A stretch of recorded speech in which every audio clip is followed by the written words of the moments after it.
Hello friends, welcome to Inspire Study. आज की इस क्लास में हम लोग बिहार पुलिस कांस्टेबल के लिए फुल लेंथ प्रैक्टिस सेट को कवर करेंगे, जिसमें कि हम लोग 100 क्वेश्चन को कंप्लीट कवर करेंगे आज के सेशन में। जैसे मान लिया जाए कि आज अगर आपका बिहार पुलिस कांस्टेबल का एग्जाम पेपर कंडक्ट होता है तो आप कितना एक्यूरेसी मेंटेन कर पाते हैं, ये आपको सोच करके पूरा टेस्ट को लगाना है और देखिएगा आप इसमें से कितना को सही कर पाते हैं। तो आइए क्लास को कंटिन्यू करते हैं।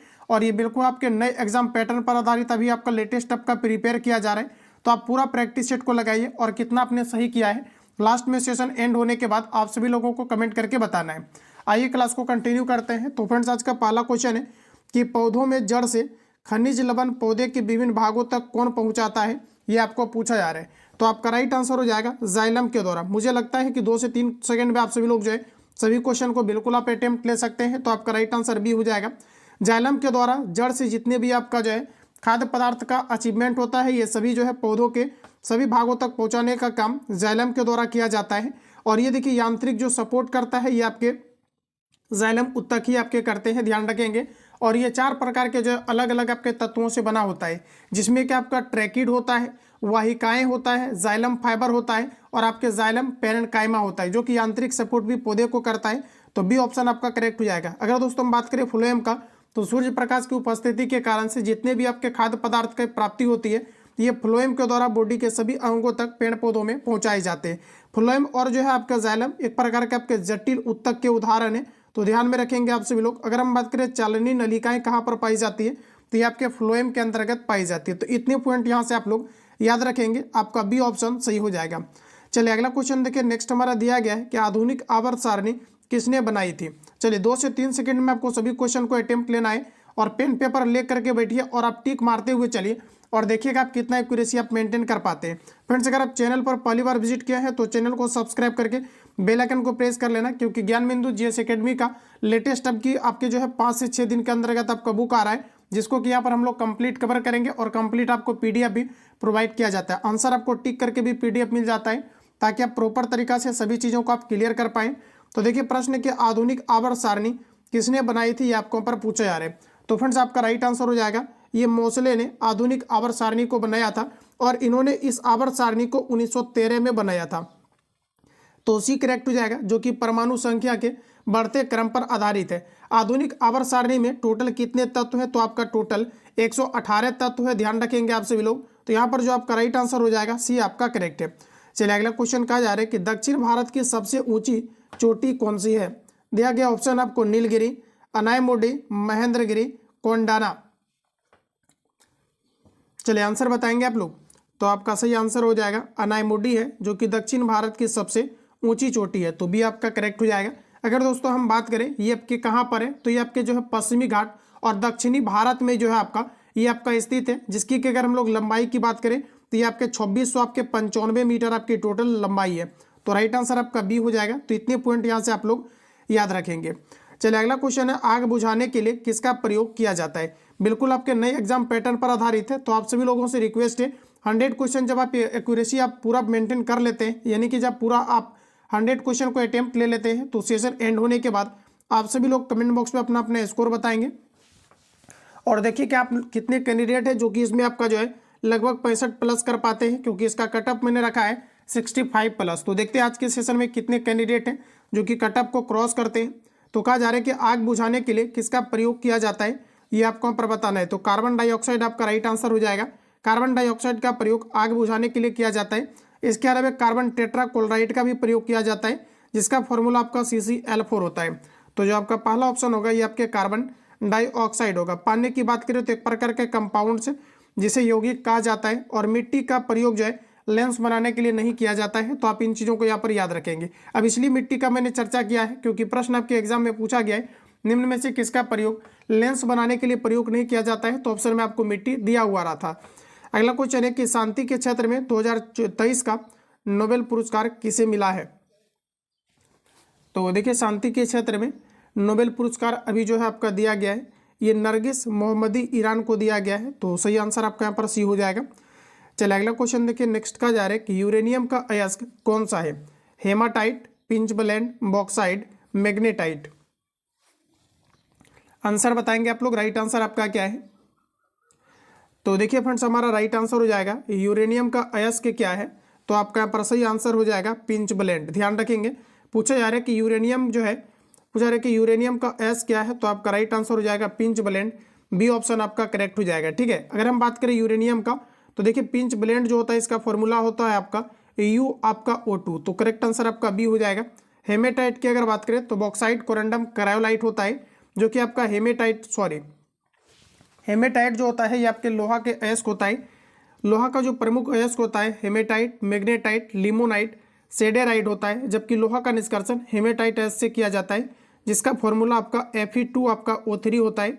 वही बॉक्साइट की अगर हम बात करें तो ये आपका एल्यूमिनियम का अयस्क है, जिसका आपका फॉर्मूला Al2O3 2H2O आपका होता है, जिसे एल्यूमिनियम का निष्कर्षण किया जाता है। तो एल्यूमिनियम का जो प्रमुख अयस्क होता है बॉक्साइट कोरंडम क्रायोलाइट होता है। तो इन सभी पॉइंट को आप लोग याद रखेंगे। अगला क्वेश्चन है कि आपातकाल के समय कौन सा मौलिक अधिकार लागू रहता है। देखिए, जब भी कभी क्या होता है कि राष्ट्रपति शासन की घोषणा किया जाता है आर्टिकल 32 के तहत स्टेट के अंतर्गत, वही ओवरऑल भारत के अंतर्गत आर्टिकल 356 के तहत किया जाता है। तो वैसे केस में जो व्यक्ति के पास होता है आर्टिकल आपका 20 और 21 ये आपके निलंबित नहीं होते हैं। बाकी आपका आर्टिकल 19 या 14 या 32 की बात करें तो ये सभी आपके खत्म हो जाते हैं। तो आपका सही आंसर भी हो जाएगा। आपातकाल के समय कौन सा मौलिक अधिकार लागू रहता है, तो आपका सही आंसर हो जाएगा आर्टिकल 20 और 21 आपके लागू होते हैं। अगला क्वेश्चन है, देखिए यहाँ पर अगर हम बात करें तो आप इस आर्टिकल्स को थोड़ा पर यहाँ पर ध्यान देंगे। देखिए, अनुच्छेद अगर 16 की बात करें तो इसमें आपके टोटल 6 प्रकार की फंडामेंटल राइट्स दिया गया है, जिसमें कि प्रेस की स्वतंत्रता का भी वर्णन आर्टिकल 19 के अंतर्गत किया गया है। आर्टिकल अगर 14 की बात करें तो कानून के समक्ष समानता का वर्णन आर्टिकल आपके 14 के अंतर्गत दिया गया है। आर्टिकल 32 के अंतर्गत जो है ये कहा गया है संवैधानिक उपचारों का अधिकार, यानी कि फंडामेंटल राइट्स का हनन होने पर आप 32 के तहत जो है अनुच्छेद 32 के तहत आप सर्वोच्च न्यायालय जा सकते हैं। अगला क्वेश्चन नेक्स्ट कहा जा रहा है लाइसोसोम की खोज किसने किया था। चलिए 2 से 3 सेकेंड आपको प्रॉपर तरीका से समय मिल रहा है, आंसर बताएंगे आप लोग सही आंसर क्या है। लाइसोसोम की खोज किनके द्वारा किया गया था, तो देखिए फ्रेंड्स आपका राइट आंसर हो जाएगा लाइसोसोम की जो खोज किया गया था आपके 1955 में किया गया था। ठीक है, लाइसोसोम की खोज किया गया था 1955 में और ये किया था आपका डी डुबे ने। तो राइट आंसर आपका बी हो जाएगा। अब देखिए 1955 से आप याद रखिएगा कि जो आपका SBI की स्थापना है ये भी आपका 1955 में ही किया गया है। तो बी ऑप्शन आपका करेक्ट हो जाएगा। अगला हम आज बात करने वाले हैं Bihar police constable best book 2025 के बारे में, जो कि आपके चक्षु प्रकाशन का है। ये अभी 2025 के लिए लेटेस्ट आपका लॉन्च किया गया है एडिशन आपका, जो कि 2025 के लिए कंप्लीट आपका संपूर्ण स्टडी गाइड इसके अंतर्गत आपका इंक्लूड किया गया है। इसके अंतर्गत समान अध्ययन, समान हिंदी, इंग्लिश, गणित, समसामयिकी, बिहार एक अवलोकन, जिसमें कि कंप्लीट आपका मटेरियल्स इंक्लूड किया गया है। इस बुक की खास बात यह है कि इसमें आपका टोटल 3000 प्लस ऑब्जेक्टिव टाइप प्रश्न आपका इंक्लूड किया गया है, जो कि कंप्लीट आपके बहुविकल्पीय और ये आपका व्याख्यात सहित प्रश्न आपका दिया गया है। 100% आपके न्यू पैटर्न के अकॉर्डिंग इस बुक को प्रिपेयर किया गया है, जो कि कंप्लीट अभी आपका 2024 का एग्जाम पैटर्न अभी आपका चेंज हुआ है, तो उसके अकॉर्डिंग ये सारी चीज़ में आपका इंक्लूड किया गया है। और इसके अंतर्गत टोटल आपका 9 आपका जो है 12 पेपर दिया गया है, जो कि 2024 में पेपर आपका रिसेंटली अभी आपके कंडक्ट हुए हैं। और इस बुक में अगर हम लोग यहाँ पर आगे देखें तो इसमें जो भी आपका मटेरियल्स है कुछ इस प्रकार से आपका है, जैसा कि आप लोग यहाँ पर देख पाएंगे। जैसे कि आप यहाँ पर अगर हिंदी की अगर बात करें तो हिंदी का कुछ इस प्रकार से आपको मटेरियल्स दिया गया है, जो काफ़ी बेहतरीन तरीका से आप सभी चीज़ों को इंप्रूवमेंट कर सकते हैं। जिससे कि अगर हम बात करें इंग्लिश का तो इस प्रकार से आपका इंग्लिश की सारी चीज़ें आपको दिया गया है, जो आपका न्यू एग्जाम पैटर्न पर आधारित सभी चीज़ें आपको दिया गया है। मैथमेटिक्स की अगर बात करें तो कुछ इस प्रकार से आपको दिया गया है। तो इसका कंप्लीट ये यहाँ पर आपका स्टडी आपका मटेरियल्स है, जिसको कि आप कंप्लीट करेंगे और बिहार पुलिस कांस्टेबल एग्जाम के लिए आप बेहतर इंप्रूवमेंट कर सकते हैं। जैसे हम लोग यहाँ पर स्क्रॉल करके इसको नीचे जाते हैं थोड़ा सा इस बुक की विशेषता को लेकर के, तो जैसा कि यहाँ पर आप लोग देख पाएंगे कि इस बुक के अंतर्गत टोटल अगर हम बात करें तो यहाँ पर देखिए आपका हिंदी, इंग्लिश, सामान्य जागरूकता, करंट अफेयर्स ये सभी आपके लेटेस्ट दिया गया है, जिसमें कि आपका 50 क्वेश्चन रहेगा। बाकी भौतिक, रसायन, जीव विज्ञान, इतिहास, राजनीतिक विज्ञान, भूगोल, गणित, अर्थशास्त्र, इन सभी विकल्प से इन सभी जो है आपके सब्जेक्ट से टोटल आपका जो है 25-25 यानी कि टोटल आपका 50 इस प्रकार से आपके 100 क्वेश्चन यहाँ पर आपका जो है दिया गया है। इसके बाद अगर हम यहाँ पर देखें तो इसमें आपका भूगोल जैसे ज्योग्राफी, वर्ल्ड आपका ज्योग्राफी है, इन सभी का जो भी आपका लेटेस्ट अभी एग्जाम पैटर्न है इसके अकॉर्डिंग सारी चीज़ें आपको दिया गया है, जो काफ़ी बेहतरीन है आपके एग्जाम के लिए।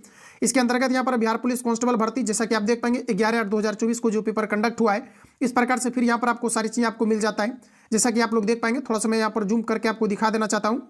इस तरह से यहाँ पर आपको इसके अंतर्गत आपको सारी चीज़ें आपको मिल जाता है, जो कि आपका 2024 का करेंटली आपका पेपर कंडक्ट हुआ है, तो जिससे कि आप एक पैटर्न को भी आप अच्छे तरीके से आप यहाँ पर समझ पाएंगे। तो इस प्रकार से आपका है। और जैसे यहाँ पर आप देखिए 100 क्वेश्चन को जिससे आप अटेम्प्ट लेते हैं, फिर यहाँ पर आपको आंसर शीट का आपको यहाँ पर कंप्लीट दिख जाता है। और इतना ही नहीं बल्कि इसके अंतर्गत जो आपको डिस्कशन दिया गया है ये काफ़ी बेहतरीन है। जैसा कि यहाँ पर थोड़ा सा हम लोग यहाँ पर इसको अगर जूम करें, तो जैसा कि यहाँ पर आप देख पाएंगे कि इसका यहाँ पर कंप्लीट आपको डिस्कशन दिया गया है। तो इस प्रकार से आप डिस्कशन को आप जो है सेट लगा करके भी कंप्लीटली आप प्रीवियस ईयर को देख करके भी यहाँ पर आप लोग लगा पाएंगे। और देखिए चक्षु प्रकाशन का आपका जो है प्रैक्टिस सेट भी आपका आता है, जिसको लगा करके आप अपनी तैयारी को और भी बूस्ट कर सकते हैं और भी आप बेहतर इंप्रूवमेंट कर सकते हैं। तो इसका कंप्लीट यहाँ पर आपका जो है प्रैक्टिस सेट भी आपका लेटेस्ट आपका न्यू पैटर्न के अकॉर्डिंग आपका लॉन्च कर दिया गया है। जो भी आपका बदलता हुआ पैटर्न है, बिल्कुल आपको सारी चीज़ें आपका जो है न्यू एग्जाम पैटर्न पर आपको आधारित मिलेगा। तो इसका प्रैक्टिस सेट भी आपका यहाँ पर लॉन्च कर दिया गया है। तो चाहो तो आप इसको कंसिडर कर सकते हो, जो कि आपका अमेजॉन फ्लिपकार्ट पर आप ऑनलाइन कर सकते हैं, ठीक है, या फिर आप मिंत्रा पर भी ऑनलाइन आप कर सकते हैं, जिसका लिंक वीडियो के डिस्क्रिप्शन बॉक्स में आपको डाल दिया जाएगा। चाहो तो आप इसको जो है डायरेक्टली ऑनलाइन भी कर सकते हैं। क्वेश्चन का जा रहा है, सिंधु घाटी सभ्यता के किस स्थल से जल संरक्षण का साक्ष्य मिला है? सिंधु घाटी सभ्यता के किस स्थल से जल संरक्षण का साक्ष्य मिला है? तो आपका राइट आंसर हो जाएगा धौलावीरा। सी ऑप्शन अगर आपने दिया है तो बिल्कुल करेक्ट हो जाएगा। धौलावीरा में जो है जल संरक्षण यानी वर्षा का जल संचयन के आधार पर एक मतलब विकसित किया गया, जैसे कि आपके पानी स्टोर करने का जो जगह होता है ये वहाँ पर आपके मिले हैं, ठीक है। यानी कि आप कह सकते हैं कि एक जलाशय आपका मिला है। और ये कहाँ पर? तो सिंधु घाटी सभ्यता के किस स्थल से जल संरक्षण का साक्ष्य मिला है? तो आपका राइट आंसर हो जाएगा धौलावीरा से। सही आंसर आपका सी है। तो चलिए फ्रेंड्स, अगला क्वेश्चन आपको नेक्स्ट दिया गया है, आर्य समाज की स्थापना किसने की थी? आर्य समाज की स्थापना 1875 में किया गया था। क्लियर है। अगर हम बात करें आर्य समाज की स्थापना किसने किया था, तो ये स्वामी दयानंद सरस्वती के द्वारा आर्य समाज की स्थापना किया गया था। तो आपका राइट आंसर हो जाएगा ऑप्शन बी, ठीक है। तो उम्मीद करते हैं कि आप सभी लोग बिल्कुल जो है क्वेश्चन को बना पा रहे होंगे। और आर्य समाज की स्थापना कहाँ पर किया गया था? तो ध्यान रखेंगे मुंबई के अंतर्गत आर्य समाज की स्थापना किया गया था। स्वामी दयानंद सरस्वती का जो मूल नाम था ये आपका मूल शंकर था, ध्यान में रखेंगे। तो यहाँ पर आपका जो राइट आंसर हो जाएगा बी आपका करेक्ट हो जाएगा। आर्य समाज की स्थापना 1875 में किया गया था। माइंड में फिट कर लीजिएगा, प्रश्न आपके एग्जाम में पूछे जाते हैं। अगला क्वेश्चन का जा रहा है कि गुलामगिरी किसके द्वारा लिखी गई है? तो देखिए अगर हम बात करें गुलामगिरी का, तो ये दोस्तों आपके लिखा गया है ज्योतिबा फुले के द्वारा। तो पहला ऑप्शन आपका सही हो जाएगा। देखिए ज्योतिबा फुले ने जो है आपका 24 सितंबर 1873 को महाराष्ट्र के पुणे में सत्यशोधन समाज की भी स्थापना किया था। तो ध्यान में रखेंगे अगर हम बात करें सत्यशोधन समाज की स्थापना किसने किया था, तो ये ज्योतिबा फुले के द्वारा किया गया था। और ये कब किया गया था? तो फ्रेंड्स याद रखना है ये आपके 24 सितंबर को, कब? तो 24 सितंबर 1873 को ज्योतिबा फुले के द्वारा जो है सत्यशोधन समाज की स्थापना किया गया था। क्लियर है। तो आप इन चीज़ों को याद रखेंगे, आपका पहला ऑप्शन यहाँ से करेक्ट हो जाएगा। चलिए अगला क्वेश्चन देखिए नेक्स्ट का जा रहा है कि वन अनुसंधान संस्थान या वन अनुसंधान संस्थान ये आपके कहाँ पर स्थित है? नैनीताल, शिमला, देहरादून, मसूरी। तो आपका राइट आंसर हो जाएगा देहरादून के अंतर्गत वन अनुसंधान संस्थान स्थित है। प्रत्येक वर्ष वन का जो आकलन है ये प्रत्येक आपके 2 वर्ष पर किया जाता है। जैसे कि जनसंख्या का जो घनत्व होता है या जनसंख्या का जो आकलन है ये प्रत्येक आपके 10 वर्ष पर किया जाता है। तो उसी प्रकार से जो वन का आकलन है ये प्रत्येक आपके 2 वर्ष पर किया जाता है। और सबसे अधिक अगर हम वन की बात करें तो ये मध्य प्रदेश के अंतर्गत है, जबकि सबसे अधिक वन घनत्व की बात करेंगे तो ये आपका आ जाएगा अरुणाचल प्रदेश। अगर दोस्तों हम यहाँ पर ये बात करें बिहार के अंतर्गत सबसे अधिक जो है वन ये कहाँ पर पाए जाते हैं, तो आपका सही आंसर हो जाएगा कैमूर जिला के अंतर्गत, जो कि अभी 2024 में आपके करेंटली प्रश्न आपके पूछे गए थे। तो आपका राइट आंसर यहाँ पर हो जाएगा देहरादून। तो सी ऑप्शन आपका करेक्ट है। अगला क्वेश्चन कहा जा रहा है कि बिहार में डचों द्वारा पहली फैक्ट्री कहाँ स्थापित की गई थी? बिहार में डचों द्वारा पहली फैक्ट्री कहाँ पर स्थापित की गई थी? तो देखिए आपका पहला ऑप्शन करेक्ट हो जाएगा, ये पटना में जो है किया गया था। ठीक है, तो आप ध्यान रखेंगे आपका यहाँ पर पहला ऑप्शन करेक्ट हो जाएगा। कब किया गया था? अगर बात करें हम लोग कि पटना में जो है ये डच ने जो अपनी कारखाना को स्थापित किया था, ये कब किया था? तो ध्यान में रखेंगे आप सभी लोग कि आपका जो है 1632 में आपका किया गया था। तो यहाँ पर आपको याद रखनी है बिहार में डचों द्वारा पहली फैक्ट्री कहाँ पर स्थापित किया गया था? तो पटना में। और ये फ्रेंड्स आपके 1632 के अंतर्गत किया गया था। तो पहला ऑप्शन आपका राइट हो जाएगा। चलिए अगला क्वेश्चन देखिए नेक्स्ट दिया गया है कि रेड डाटा बुक किस संस्था द्वारा प्रकाशित की जाती है? रेड डाटा बुक किस संस्था के द्वारा प्रकाशित की जाती है? तो सही आंसर हमारा हो जाएगा IUCN के द्वारा प्रकाशित की जाती है। और अगर हम यहाँ पर ये बात करें कि ये जो आपके जो प्रकाशित किया जाता है, इस संघ की जो स्थापना है IUCN का कब किया गया है, तो आपका राइट आंसर हो जाता 1964 में आपका किया गया है। तो बी आपका यहाँ पर बिल्कुल करेक्ट हो जाएगा। अगला क्वेश्चन है कि 1 न्यूटन में कितना डाइन होता है। डायरेक्टली ये क्वेश्चन कई बार आपके एग्जाम्स में रिपीट भी हुआ है। तो देखिए आपका राइट आंसर हो जाएगा 10⁵ डाइन के बराबर होता है। तो सही आंसर हमारा यहाँ पर सी करेक्ट हो जाएगा। अगला क्वेश्चन है कि निम्न में से कौन भारतीय रिजर्व बैंक के पहले भारतीय गवर्नर थे। भारतीय रिजर्व बैंक के जो है पहले भारतीय गवर्नर कौन बने थे, तो हमारा राइट आंसर हो जाएगा CD देशमुख बने थे। ऑप्शन आपका सी करेक्ट हो जाएगा। अगला प्रश्न कहा जा रहा है कि बल्ब का फिलामेंट किसका बना होता है। चलिए तो यहाँ पर देखिए पूछा है कि बल्ब का फिलामेंट किसका बना होता है, तो आपका राइट आंसर हो जाएगा टंगस्टन का। सही आंसर आपका सी करेक्ट हो जाएगा। टंगस्टन का जो गलनांक है ये आपका 3000 आपका डिग्री सेल्सियस से आपका 3500 डिग्री आपका सेल्सियस होता है। तो टंगस्टन का गलनांक पॉइंट भी आपको याद रखना है। सही आंसर आपका सी हो जाएगा। तांबा दिया गया जिसका सिंबल आपका Cu होता है। निकल की अगर बात करें तो ये आपका Ni, और एल्यूमिनियम की अगर बात करें तो ये आपका Al होता है। तो राइट आंसर आपका सी हो जाएगा। अगला क्वेश्चन देखिए नेक्स्ट कहा जा रहा है, और ये क्वेश्चन आपके जो है जम्मू जिला के अंतर्गत पेपर कंडक्ट हुआ था, वहां पर भी पूछा है। पटना और भागलपुर जिला के अंतर्गत भी ये क्वेश्चन आपका रिपीट हुआ था। तो देखिए यहाँ पर आपका प्रश्न कहा जा रहा है कि IUPAC का पूर्ण रूप क्या है, यानी फुल फॉर्म क्या है। तो दोस्तों आपका राइट आंसर हो जाएगा international union of pure and applied chemistry इसका पूरा रूप होता है। तो राइट आंसर आपका बी हो जाएगा, जो कि आपके 10th के NCERT से देखिए हुआ क्वेश्चन आपके उठाए गए हैं। चलिए अगला प्रश्न हमारा नेक्स्ट आ चुका है। कहा जा रहा है कि विद्युत धारा का SI मात्रक क्या है। देखिए आप पूरा 100 क्वेश्चन आप बनाइए, लास्ट में कितना आपने एक्यूरेसी मेंटेन किया है 100% आप सभी लोगों को कमेंट बॉक्स में बता करके ही आपको जाना है। तो देखिए कहा जा रहा है कि विद्युत धारा का SI मात्रक क्या होता है, ये आपको यहाँ पर पूछा जा रहा है।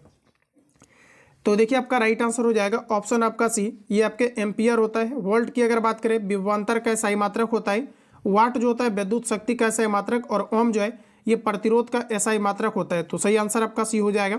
अगला क्वेश्चन है कि बुझा हुआ चूना का सूत्र क्या होता है। तो अगर बात करें हम लोग बुझा हुआ चूना का, तो कैल्शियम हाइड्रोक्साइड होता है। राइट आंसर आपका बी हो जाएगा। अगर अनबुझा चूना की अगर बात करें तो कैल्शियम ऑक्साइड होता है, इसे हम लोग अनबुझा चूना कहते हैं। और ये आपको यहाँ पर दिया गया है कैल्शियम कार्बोनेट, जिसे हम लोग संगमरमर भी या फिर खड़िया कहते हैं। तो इसे आपका कहा जाता है कैल्शियम कार्बोनेट, जिसका फॉर्मूला CaCO3 होता है। CaCl2 की अगर बात करें तो ये आपका कैल्शियम क्लोराइड का दिया गया है। चलिए अगला प्रश्न है कि किस भाषा के लिए बासुकीनाथ झा को साहित्य अकादमी पुरस्कार मिला है। बासुकीनाथ झा को किस जो है क्षेत्र में साहित्य अकादमी पुरस्कार मिला है। तो देखिए आपका राइट आंसर हो जाएगा मैथिली के क्षेत्र में इन्हें, यानी मैथिली भाषा के लिए साहित्य अकादमी पुरस्कार से इन्हें सम्मानित किया गया है 2023 में। तो आपका यहाँ पर राइट आंसर हो जाएगा ऑप्शन आपका सी। चलिए नेक्स्ट क्वेश्चन देखिए दिया गया है कि बिहार में महिला साक्षरता दर कितनी है। देखिए फ्रेंड्स अगर बात करें हम लोग बिहार का, तो बिहार का साक्षरता दर ओवरऑल भारत के अंतर्गत सबसे कम है।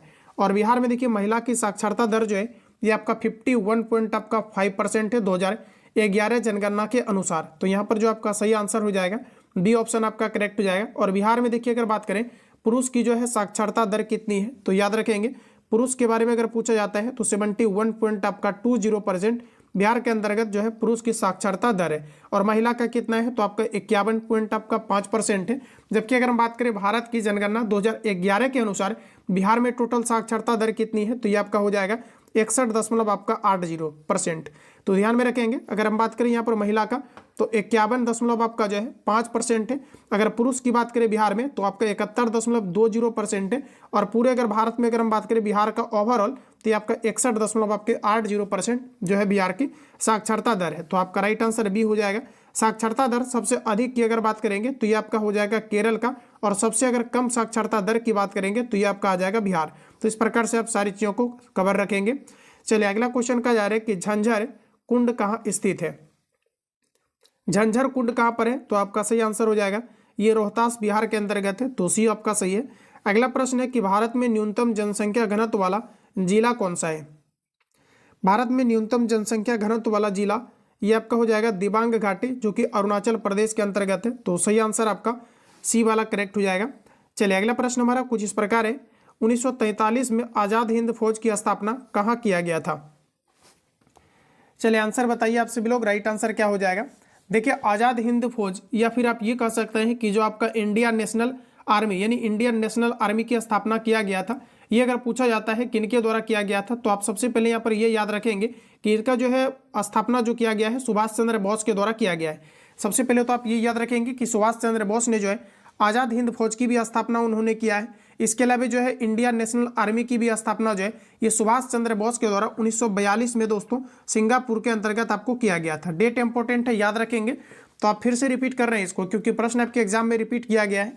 तो देखिए 1943 में आज़ाद हिंद फौज की स्थापना ये तो पूछा जा रहा है कि जो है किसने किया था, तो ये कहाँ पर हुआ था, तो आपके सिंगापुर के अंतर्गत हुआ था। लेकिन ऑप्शन में यहाँ पर आपको 1942 भी दिया रहता है, तो इस कारण से एग्जैक्ट मैं आपको बता रहा हूँ आज़ाद हिंद फौज या फिर इंडियन नेशनल आर्मी की अगर बात करेंगे तो इसकी स्थापना 1942 में सिंगापुर में किया गया था। ठीक है, वही अगर हम यहाँ पर बात करें कि इसकी स्थापना जो है किनके द्वारा किया गया था, तो सुभाष चंद्र बोस के द्वारा किया गया था। तो यहाँ पर आपका राइट आंसर बी वाला करेक्ट हो जाएगा। अब यहाँ पर देखिए काफ़ी सारे कैंडिडेट को कन्फ्यूजन जो है बिल्कुल हो गया होगा कि 1942 लगाना है कि 1943 लगाना है एग्जाम हॉल में, तो कोई में से आपका एक ही आपको डेट दिया हुआ रहता है, तो आपका राइट आंसर ऑप्शन आपका बी करेक्ट हो जाएगा।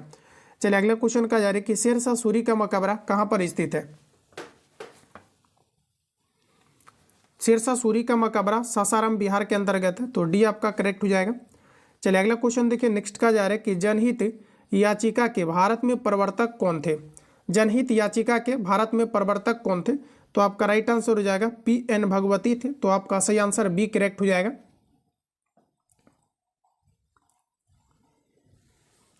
क्लियर है, ऑप्शन नंबर आपका यहाँ पर बी करेक्ट हो जाएगा। अगर हम बात करें जनहित याचिका की अवधारणा तो 1960 के दशक में जो है आपके संयुक्त राज्य अमेरिका के अंतर्गत आपका विकसित हुआ था, तो आपका राइट आंसर बी वाला करेक्ट हो जाएगा। चलिए अगला प्रश्न कहा जा रहा है कि ग्रीन पीस इंटरनेशनल का मुख्यालय कहाँ स्थित है।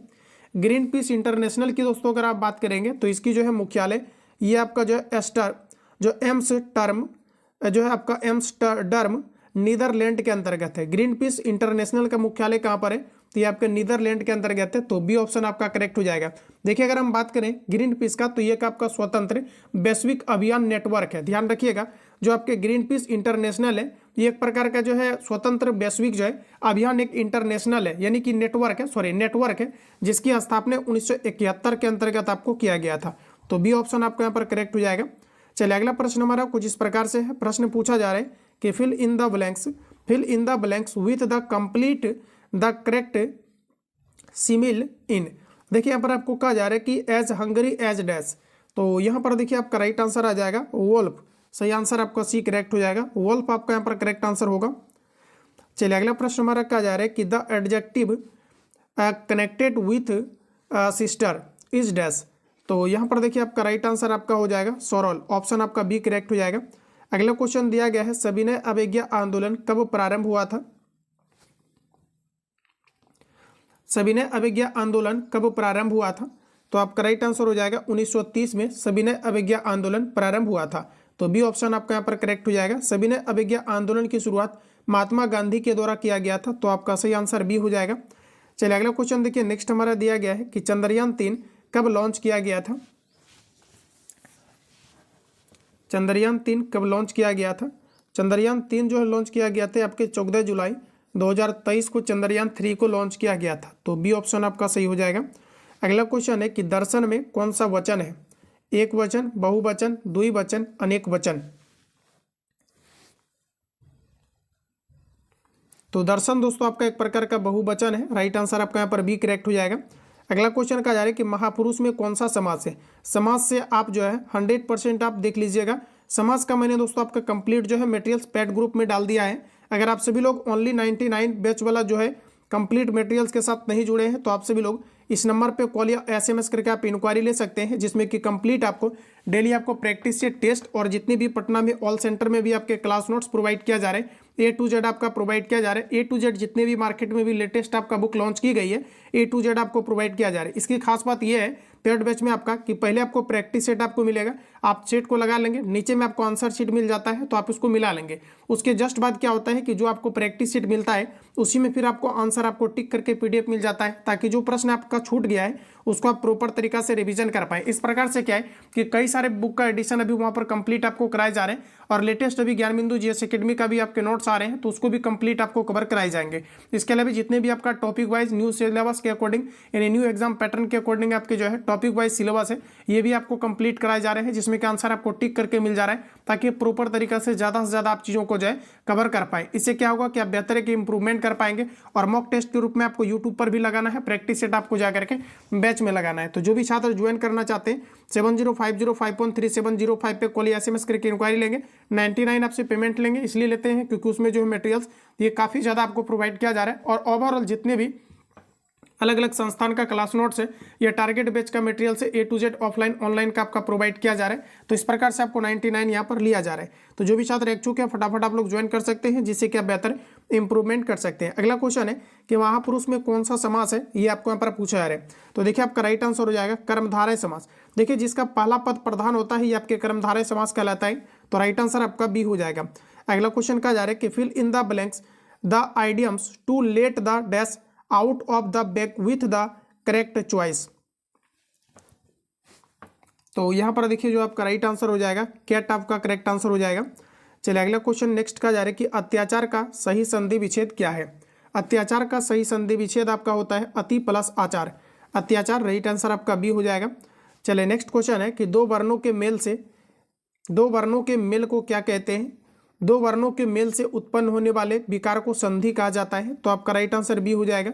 संधि तीन प्रकार के होते हैं, स्वर्ण संधि, व्यंजन संधि और आपके होते हैं विसर्ग संधि। तो बी ऑप्शन आपका यहाँ पर राइट हो जाएगा।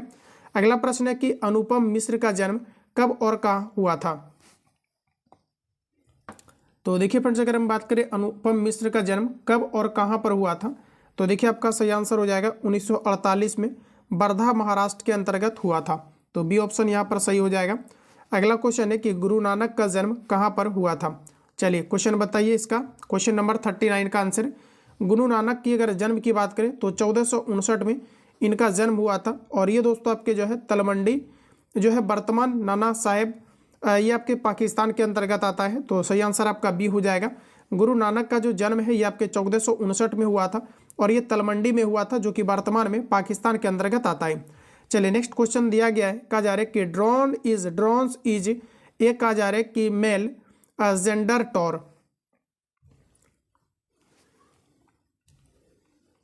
तो देखिए यहाँ पर आपका राइट आंसर हो जाएगा बी ऑप्शन आपका डी सही होगा।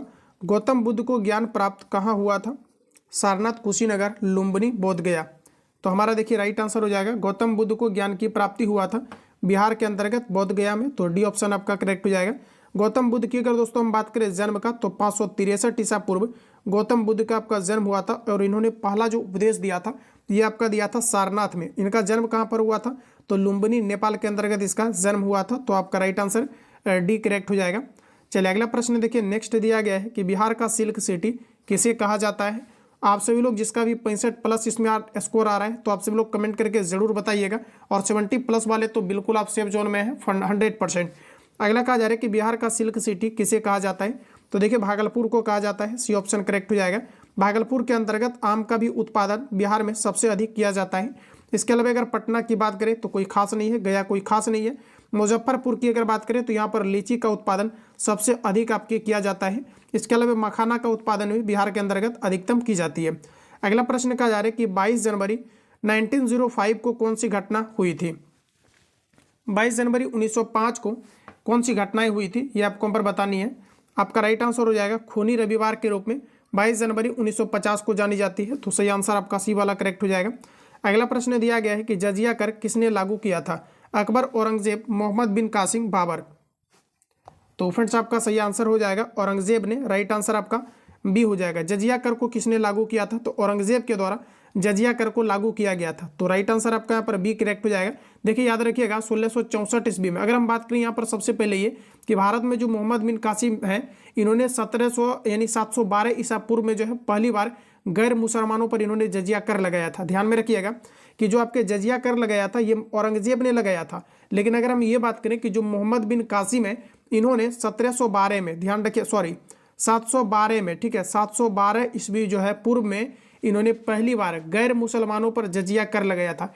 तो गैर मुसलमानों पर जजिया कर लगाने वाला जो है पहला व्यक्ति कौन है, तो ये आपका हो जाएगा मोहम्मद बिन कासिम है। और इन्होंने 1712 ईसा में जो है जजिया कर लगाया था। ठीक है, तो आप यहाँ पर ध्यान में रखेंगे।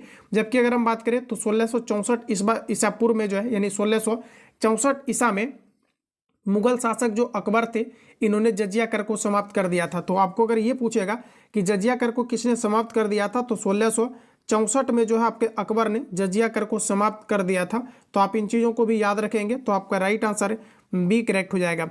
अगला प्रश्न कहा जा रहा है कि निम्नलिखित में से कौन सी खारे पानी की एक झील है? नैनीताल, लोकटक, कोलेरू दिया गया है, पंगोन, तसो। तो फ्रेंड्स आपका राइट आंसर हो जाएगा पंगोन तसो, जो कि आपके खारे पानी की झील है। तो आपका राइट आंसर डी करेक्ट हो जाएगा, ध्यान रखेंगे। ठीक है, चलिए आगे बढ़ते हैं, बिल्कुल आपको याद ही रखना है। ठीक है, चलिए अगला क्वेश्चन की ओर चलते हैं। अगला प्रश्न हमारा नेक्स्ट दिया गया है, कहा जा रहा है कि जो है आपका मृच्छकटिकम के रचनाकार कौन है? मृच्छकटिकम के रचनाकार है, तो आपका राइट आंसर हो जाएगा सूत्रक। तो सही आंसर आपका बी हो जाएगा। अगला क्वेश्चन है कि जीवित कोशिका के खोजकर्ता कौन है?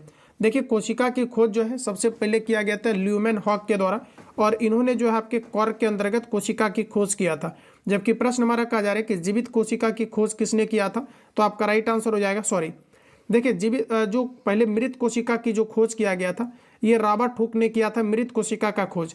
लेकिन जीवित कोशिका का जो खोज है ये आपके ल्यूमेन हॉक के द्वारा किया गया है। तो राइट आंसर आपका सी हो जाएगा। तो यहाँ पर प्रॉपर तरीका से याद रखेंगे। अगला क्वेश्चन कहा जा रहा है कि I am living tonight कहा जा रहा है कि is an example of the following tense. तो यहाँ पर देखिए आपको बताइए राइट आंसर आपका क्या हो जाएगा। क्वेश्चन नंबर 48 का आपको राइट आंसर बतानी है।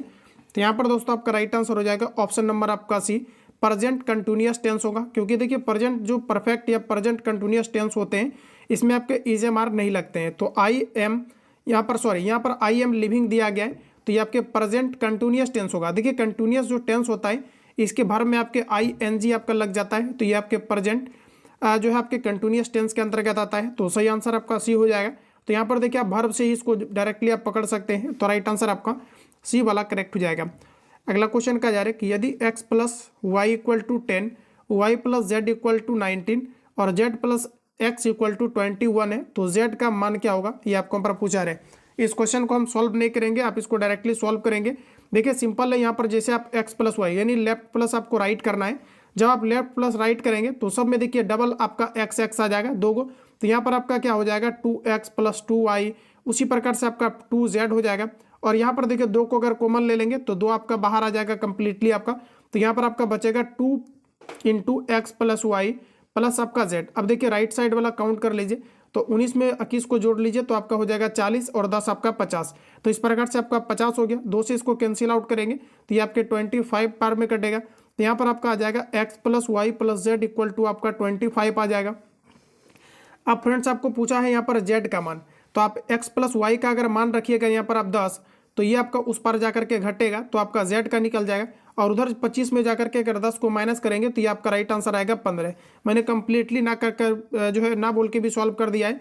ऑप्शन आपका यहाँ पर डी करेक्ट हो जाएगा, क्योंकि मैथमेटिक्स आपका बिल्कुल ईजी है, तो आप इसको सॉल्व कर सकते हैं। अगला क्वेश्चन है कि रामविलास शर्मा को किस रचना के लिए साहित्य अकादमी पुरस्कार मिला है? तो देखिए रामविलास शर्मा को किस जो है रचना के लिए साहित्य अकादमी पुरस्कार मिला है? तो आपका सही आंसर हो जाएगा निराला की साहित्य साधना, आपका पहला ऑप्शन करेक्ट हो जाएगा। वही दोस्तों अगर हम बात करें तो इन्हें जो साहित्य जो पुरस्कार मिला है ये कब मिला है? तो 1970 में इन्हें जो है साहित्य पुरस्कार दिया गया था, साहित्य अकादमी पुरस्कार से सम्मानित किया गया था। तो एक बार रिपीट कर लेते हैं, रामविलास शर्मा को किस रचना के लिए साहित्य अकादमी पुरस्कार दिया गया था? तो निराला की साहित्य साधना। और कब दिया गया? तो 1970 में दिया गया था। चलिए अगला प्रश्न है कि उच्च न्यायालय की पहली महिला मुख्य न्यायाधीश कौन थी? ये आपको पर बताना है। आइए ऑप्शन देखते हैं। चलिए ऑप्शन आपके सामने है। मुख्य न्यायाधीश जो है उच्च न्यायालय के पहली महिला मुख्य न्यायाधीश के रूप में किसे नियुक्त किया गया था? ये आपको पर बतानी है। तो फ्रेंड्स आपका राइट आंसर जो हो जाएगा यहाँ पर आपका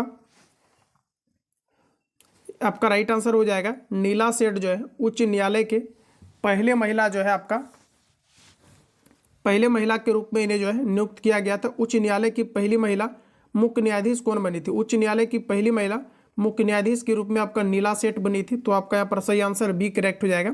क्लियर है? अगर हम बात करें कब इन्हें जो है नियुक्त किया गया था, तो 1991 में इन्हें जो है बनाया गया था। तो बी ऑप्शन आपका करेक्ट हो जाएगा। चलिए अगला प्रश्न कहा जा रहा है कि 1 ग्राम यूरेनियम कितने उच्च ग्रेड कोयले के बराबर ऊर्जा उत्पन्न करता है? तो देखिए आपका राइट आंसर हो जाएगा ऑप्शन आपका सी 4 पॉइंट आपका 5 टन। अगर हम बात करें परमाणु रिएक्टर में जो यूरेनियम का प्रयोग किया जाता है, ये आपका यूरेनियम आपका 235 होता है, ध्यान रखेंगे। तो सी ऑप्शन आपका यहाँ पर राइट हो जाएगा। अगला प्रश्न कहा जा रहा है कि ऑप्टिकल फाइबर के आविष्कार कौन किए थे। ऑप्टिकल फाइबर का आविष्कार जो है आपका नरेंद्र सिंह कपानी के द्वारा किया गया था।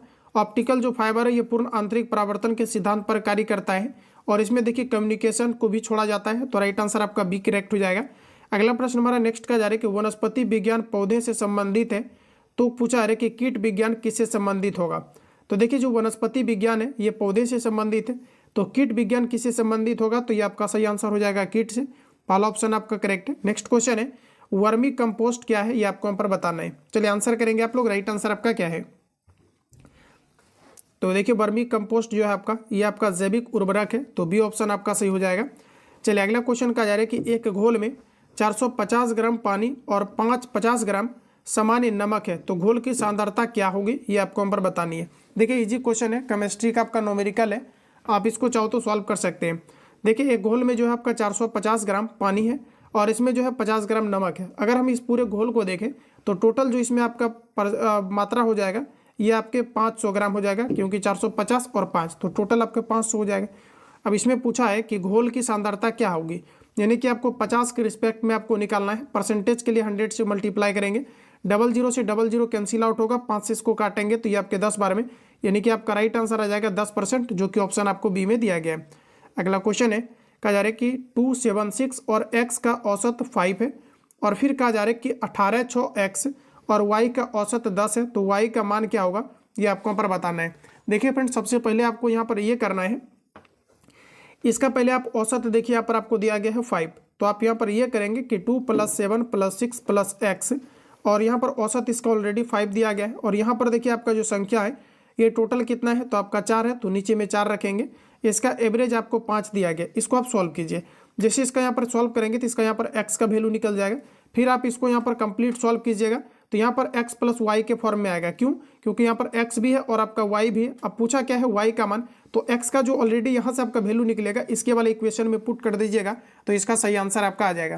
तो इसको आप लोग सॉल्व करेंगे और जो भी आंसर होगा इसका आप लोग लगा लीजिएगा। तो यहाँ पर इसका आंसर जो आएगा ये आपका 20 आएगा, आप लोग इसको सॉल्व करेंगे। चलिए अगला प्रश्न हमारा नेक्स्ट का जा रहा है कि चीनी की कीमत में 6.1/4% की कमी के कारण एक आदमी 120 रुपये में 1 किलो चीनी अधिक खरीद सकता है। प्रति किलोग्राम चीनी का मूल्य पूछा जा रहा है कि दर क्या था, ये आपको यहाँ पर पूछा जा रहा है। तो इसको आप लोग यहाँ पर सॉल्व करेंगे। इसका देखिए आपका राइट आंसर आपका आ जाएगा 8 रुपया, तो इसको आप लोग कंप्लीट जो है सॉल्व करेंगे। अगला क्वेश्चन का जा रहा है कि जो अच्छा बोलता है उसके लिए एक शब्द क्या है। तो देखिए हिंदी का भी वेटेज काफ़ी ज़्यादा है, तो आप प्रॉपर तरीका से इसको जो है याद रखेंगे। तो देखिए जो अच्छा बोलता है इसे हम लोग सुवक्ता कहते हैं, तो सही आंसर आपका सी हो जाएगा। अगला क्वेश्चन है कि फुर्तीला का सही वर्तनी क्या है। देखिए सी ऑप्शन में जो लिखा हुआ है ये फुर्तीला के लिए आपका यहाँ पर करेक्ट स्पेलिंग दिया गया है। अगला प्रश्न कहा जा रहा है कि एक आदमी किसी कार्य का 5/8 भाग 10 दिनों में पूरा करता है, इस दर से और कितने दिन उसे काम खत्म करने में लगेंगे, ये आपको यहाँ पर बताना है। चलिए आंसर करिए आप सभी लोग। तो देखिए फ्रेंड्स यहाँ पर आपको कहा जा रहा है कि एक आदमी किसी कार्य का 5/8 भाग 10 दिनों में पूरा करता है, तो इस दर से और कितने दिन उसे काम खत्म करने में लगेंगे, ये आपको यहाँ पर पूछा जा रहा है। तो देखिए 5/8 भाग आपको जो है कार्य करते हैं कितने दिनों में, 10 दिनों में, तो 10 को मल्टीप्लाई करेंगे। अब इसको देखिए आप जैसे सॉल्व करेंगे, देखिए यहाँ पर आपको भाग दिया गया है, तो सबसे पहले हम लोग ऐसा करते हैं कि क्षमता को दिनों से अगर गुना कर देते हैं तो यहाँ पर हमारा टोटल कार्य निकल जाता है। फिर से रिपीट कर रहे हैं, एक आदमी की कार्य जो है आपका ये 5/8 भाग है। देखिए जो आपके भाग है यहाँ पर कार्य का 5/8 भाग, इसको अगर हम लोग यहाँ पर रिवर्स करते हैं तो ये आपका क्षमता निकल जाएगा। क्षमता को हम लोग समय से गुना कर देते हैं तो यहाँ पर आपका 2 आ जाएगा, यानी कि यहाँ पर आपका कितना आ जाएगा 16 दिन, यानी 16 दिन में काम को खत्म किया जा सकता है। लेकिन यहाँ पर एक चीज़ और भी कहा जा रहा है कि 10 दिनों में पूरा करता है, 10 दिनों में क्या करता है, पूरा करता है। तो यहाँ पर ये पूछा है कि और काम खत्म करने में कितने दिन लगेंगे, तो 10 को 16 में अगर माइनस कर लिया जाए तो आपको राइट आंसर हो जाएगा ऑप्शन नंबर आपका बी। चलिए नेक्स्ट क्वेश्चन देखिए। अगला प्रश्न हमारा कहा जा रहा है कि दुधवा राष्ट्रीय उद्यान ये आपके कहाँ पर स्थित है। तो देखिए प्रश्न आपको दिया गया है कि दुधवा राष्ट्रीय उद्यान कहाँ पर है, तो आपका राइट आंसर हो जाएगा उत्तर प्रदेश के अंतर्गत। अगर हम बात करें कथक का, तो कथक जो है ये कहाँ का नृत्य है, तो ये आपके उत्तर प्रदेश का है, तो राइट आंसर आपका बी हो जाएगा। अगला क्वेश्चन कहा जा रहा है कि बिहार में तेल शोधक कारखाना कहाँ पर स्थित है? पटना, गया, बरौनी, मुजफ्फरपुर। काफी बार आपका रिपीट भी किया है इस प्रकार के क्वेश्चन। बरौनी आपका यहाँ पर राइट आंसर हो जाएगा। चलिए अगला क्वेश्चन दिया गया है कि बिहार विधानसभा के अध्यक्ष कौन है? बिहार विधानसभा के अध्यक्ष कौन है? तो देखिए आपका यहाँ पर राइट आंसर हो जाएगा, ये आपके अवधेश नारायण सिंह है जो कि बिहार विधानसभा के अध्यक्ष हैं। तो आपका सही आंसर सी हो जाएगा। अगला क्वेश्चन है कि 1% का आधा क्या होगा? देखिए 1% का आधा करना है तो यहाँ पर आप बटे 2 करेंगे, या तो ऐसा कर सकते हैं कि आप लास्ट में 1% पहले निकाल लीजिए, बाद में इसको जो है आप कर सकते हैं आधा। ठीक है, तो सबसे पहले हम लोग ऐसा करते हैं, 1% दिया गया है, इसको हम लोग क्या लिख सकते हैं? 1/100। अब देखिए दोस्तों, इसको अगर हम लोग आधा करें, आधा करने का मतलब है कि इसमें अगर हम 2 से भाग दे देते हैं तो यहाँ पर आपका कितना हो जाएगा? तो देखिए आपका 1 को 100 गुना 2 करेंगे तो यहाँ पर आपका 200 हो जाएगा। ठीक है, अब यहाँ पर इसको आप भाग दे दीजिए, राइट आंसर आपका निकल के आ जाएगा। तो मुझे लगता है कि इसका जो सही आंसर आपका आएगा 0.005 आपका आएगा। तो यानी कि पहला ऑप्शन यहाँ पर आपका करेक्ट हो जाएगा। तो इसको आप लोग यहाँ पर सॉल्व करेंगे। चलिए अगला क्वेश्चन कहा जा रहा है कि चांद पर सबसे पहला कदम किसने रखा? तो देखिए चांद पर सबसे पहला जो है कदम किसने रखा था, ये आपको यहाँ पर बताना है। तो देखिए यहाँ पर आपको बताना है कि चांद पर सबसे पहला कदम किसने रखा था। तो देखिए आपका सही आंसर हो जाएगा नील आर्मस्ट्रांग ने रखा था। और ये कब रखा था? तो आपके 1969 में रखा था, जो कि अमेरिका के रहने वाले थे। तो यहाँ पर देखिए आपका राइट आंसर बी हो जाएगा।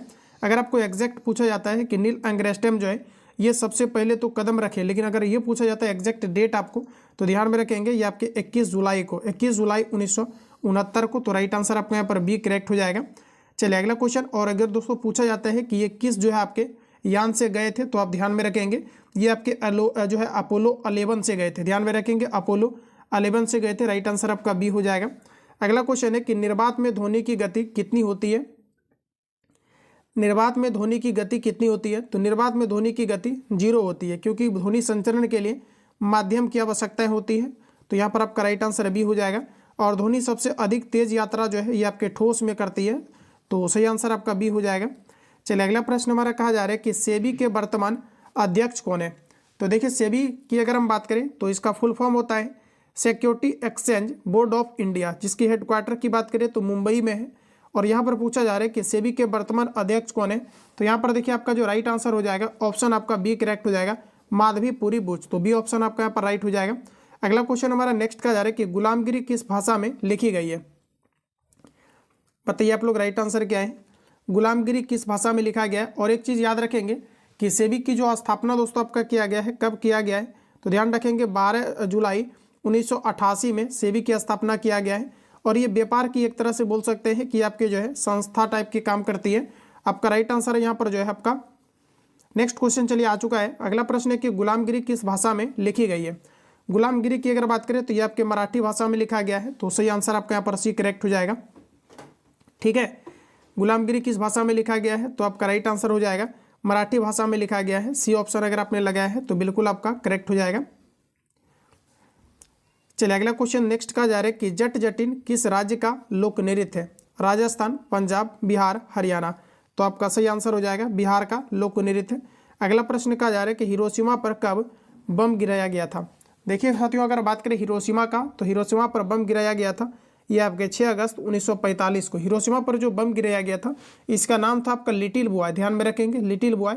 हिरोशिमा पर बम 6 अगस्त 1945 को गिराया गया था, जबकि नागासाकी पर आपके 9 अगस्त 1945 को गिराया गया था। तो पहला ऑप्शन आपका करेक्ट हो जाएगा। अगला क्वेश्चन का जा रहा है कि विजयनगर साम्राज्य की राजधानी कहाँ थी? विजयनगर साम्राज्य की राजधानी कहाँ थी? तो सही आंसर हमारा हो जाएगा हम्पी। ऑप्शन आपका सी करेक्ट हो जाएगा। ठीक है, चलिए बढ़ेंगे अगला क्वेश्चन की ओर। नेक्स्ट का जा रहा है कि कौन सी नदी बिहार में नहीं बहती है? तो गंगा बिहार में बहती है, कोसी बिहार में बहती है, सोन बिहार में बहती है, रामगंगा ये उत्तराखंड उत्तर प्रदेश में बहती है। तो राइट आंसर आपका डी है। ओजोन परत दिवस कब मनाया जाता है? तो बताइए आप लोग ओजोन परत दिवस कब मनाया जाता है? ओजोन परत दिवस जो है ये प्रत्येक वर्ष 16 सितंबर को मनाया जाता है। तो बी ऑप्शन आपका यहाँ पर राइट हो जाएगा। ओजोन परत की मोटाई डॉप्सन में मापी जाती है, फॉर्मूला आपका O3 होता है। तो राइट आंसर आपका बी हो जाएगा। चलिए नेक्स्ट क्वेश्चन हमारा कुछ इस प्रकार है। कहा जा रहा है कि किसने कहा था कांग्रेस हथियारों के बिना गृह युद्ध है? कांग्रेस हथियारों के बिना गृह युद्ध है और ये कहा गया था आपका सर सैयद अहमद खान के द्वारा। तो सही आंसर आपका सी हो जाएगा। अगला प्रश्न है कि उत्तर वैदिक काल में इंद्र का स्थान किस देवता को मिलता था। उत्तर वैदिक काल में इंद्र का स्थान किस देवता को मिलता था, ये आपको यहाँ पर बतानी है। तो देखिए आपका राइट आंसर हो जाएगा प्रजापति को। सही आंसर आपका सी करेक्ट हो जाएगा। चलिए अगला बताइए। देखिए कई बार आपको ये पूछा जा सकता है कि जो उत्तर वैदिक जो कालखंड है इसकी जो है ईसा मतलब जो पूछा जाता है कि इसका जो है डेट क्या है। तो फ्रेंड्स याद रखना है 1000 BC से लेकर के आपका ये आपका 600 आपका BC, ठीक है, बिफोर क्रिस्ट होता है इसका मतलब। तो यहाँ पर देखिए आपका जो राइट आंसर हो जाएगा उत्तर वैदिक कालखंड जो है ये आपका 1000 आपका बिफोर क्रिस्ट से आपका 600 आपका बिफोर क्रिस्ट। अगला प्रश्न दिया गया है कि जामा मस्जिद का निर्माण किसने कराया था। तो बात करें हम लोग जामा मस्जिद का, तो इसका निर्माण शाहजहां के द्वारा किया गया था और ये दिल्ली के अंतर्गत स्थित है। तो राइट आंसर आपका हो जाएगा ऑप्शन बी। कब कराया था, तो ध्यान में रखेंगे ये आपके 1644 से लेकर के 1656 ईसा के बीच जो है जामा मस्जिद का निर्माण कराया गया था और ये शाहजहां के द्वारा कराया गया था। तो बी करेक्ट होगा। आर्यों का मूल निवास स्थान क्या है। चलिए बताइए आप लोग राइट आंसर क्या हो जाएगा। आर्यों का मूल निवास स्थान है आपका राइट आंसर यूरोप। आर्यों का मूल निवास स्थान क्या है, तो आपका राइट आंसर हो जाएगा यूरोप। पहला ऑप्शन सही है। अगला क्वेश्चन दोस्तों कहा जा रहा है कि पौधों की कोशिकाओं में दिया गया है कि तुषारकता और कठोरता का क्या कारण है। पौधों की कोशिकाओं में तुषारकता और कठोरता का प्रमुख कारण क्या है। तो आपका राइट आंसर हो जाएगा कोशिका भित्ति। और कोशिका भित्ति जो होता है ये आपका सेलुलोज का पाया जाता है, ध्यान रखेंगे सेलुलोज का कोशिका भित्ति आपका बना होता है। तो राइट आंसर आपका पहला वाला करेक्ट हो जाएगा। कोशिका भित्ति केवल पादप कोशिका में पाई जाती है, जंतु कोशिका में नहीं पाई जाती है। अगला प्रश्न कहा जा रहा है कि किसके संचय के कारण मांसपेशियों में थकान होती है। किसके संचय के कारण मांसपेशियों में थकान होती है। तो राइट आंसर हो जाएगा लैक्टिक एसिड के कारण से होती है। लैक्टिक एसिड दही में भी पाए जाते हैं, ध्यान में रखेंगे। जब कोई एथलीट के खिलाड़ी दौड़ते हैं तो उसके मांसपेशियों में संकुचन होता है। इसका जो प्रमुख कारण है आपका ये आपका लैक्टिक एसिड होता है। दूध का खट्टापन भी जो है लैक्टिक एसिड के कारण से होता है। एसिटिक एसिड सिरका में पाया जाता है। सिट्रिक अम्ल खट्टे फलों में पाए जाते हैं। अगला प्रश्न दिया गया है कि प्रथम विश्व युद्ध का तत्कालिक कारण क्या था। प्रथम विश्व युद्ध आपके 1914 में आपका हुआ, जो कि आपके 18 तक आपके कंप्लीट चले थे। इसमें 5 देश जो है प्रथम विश्व युद्ध में जीते भी, जो कि यूएनओ के सदस्य बने हैं। तो प्रथम विश्व युद्ध का तत्कालिक कारण क्या था, तो आपका राइट आंसर हो जाएगा जो है आपके आर्कड्यूक फर्टिनेंड की हत्या। सही आंसर आपका सी करेक्ट हो जाएगा। अगला प्रश्न हमारा कहा जा रहा है कि बांग्लादेश में ब्रह्मपुत्र नदी को किस नाम से जाना जाता है। बांग्लादेश में ब्रह्मपुत्र नदी को किस रूप में जाना जाता है, तो इसे यमुना कहा जाता है। सही आंसर आपका सी हो जाएगा। चलिए अगला क्वेश्चन नेक्स्ट दिया गया है, कहा जा रहा है कि रंपा विद्रोह कब हुआ था। चलिए बताइए आप सभी लोग राइट आंसर क्या है, रंपा विद्रोह कब हुआ था। तो रंपा विद्रोह फ्रेंड्स आपका होता है 1922 ईस्वी के अंतर्गत। सही आंसर आपका यहाँ पर सी करेक्ट हो जाएगा। नेक्स्ट क्वेश्चन है कि रक्त का पीएच मान कितना होता है। फटाफट अटेम्प्ट लेते चलेंगे आप लोग। रक्त का पीएच मान आपका होता है 7.4, तो सी ऑप्शन करेक्ट हो जाएगा। पित्त की अगर बात करी जाए तो पित्त का पीएच मान 7.7 होता है। हमारे जो बॉडी होता है ये कितने परास पर वर्क करता है, तो 7.0 से 7.8 पीएच मान के बीच परास पर वर्क करती है। तो सही आंसर आपका सी करेक्ट हो जाएगा। हमारे बॉडी का जो रक्त होता है ये आपके क्षारीय प्रकृति के होते हैं। अगला क्वेश्चन नेक्स्ट दिया गया है कि भारत और सेशेल्स के बीच कौन सा युद्ध अभ्यास होता है। भारत और सेशेल्स के बीच, ठीक है, पूछा रहे कि भारत और सेशेल्स के बीच कौन सा युद्ध अभ्यास होता है।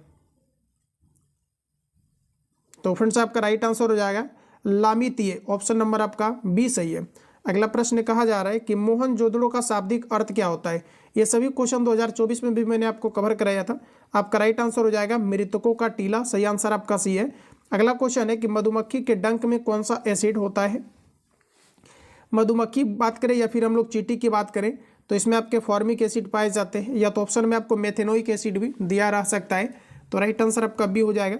सिट्रिक एसिड जो होता है ये खट्टे फलों में पाए जाते हैं, जैसे कि नींबू में सिट्रिक एसिड पाई जाती है। एसिटिक एसिड सिरका में और लैक्टिक एसिड जो है दही में पाए जाते हैं।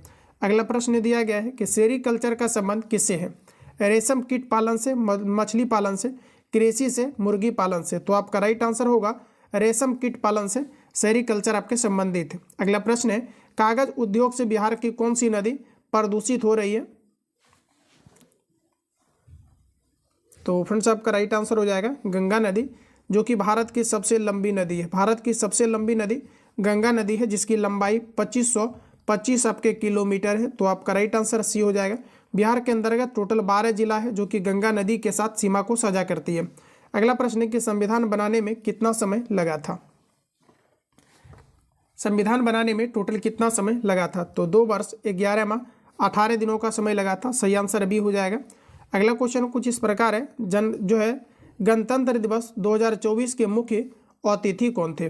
गणतंत्र दिवस 2024 के मुख्य अतिथि के रूप में आपका इमैनुअल मैक्रों थे। ध्यान रखेंगे, इमैनुअल मैक्रों थे, जो कि 2024 में 26 जनवरी के दिन भारत में इन्हें बुलाया गया था। और ये दोस्तों अगर हम लोग यहाँ पर बात करें तो ये आपके गणतंत्र दिवस के रूप में गणतंत्र दिवस में अतिथि के रूप में इन्हें बुलाए गए थे, जो कि फ्रांस के राष्ट्रपति थे। ध्यान रखेंगे, ये फ्रांस के राष्ट्रपति थे आपका इमैनुअल मैक्रों। कहाँ के? तो ये आपके फ्रांस के राष्ट्रपति थे। आपका पहला ऑप्शन यहाँ से करेक्ट हो जाएगा।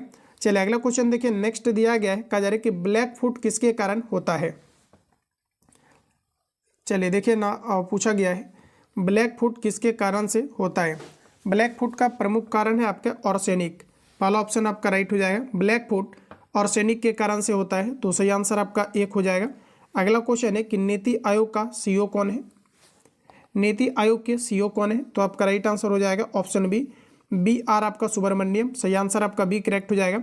अगला क्वेश्चन हमारा नेक्स्ट बोला गया है कि मिशन इंद्रधनुष किससे संबंधित है? मिशन इंद्रधनुष का क्या लक्ष्य है? मिशन इंद्रधनुष की शुरुआत 2014 में किया गया था। 25 दिसंबर 2014 को मिशन इंद्रधनुष की शुरुआत किया गया था।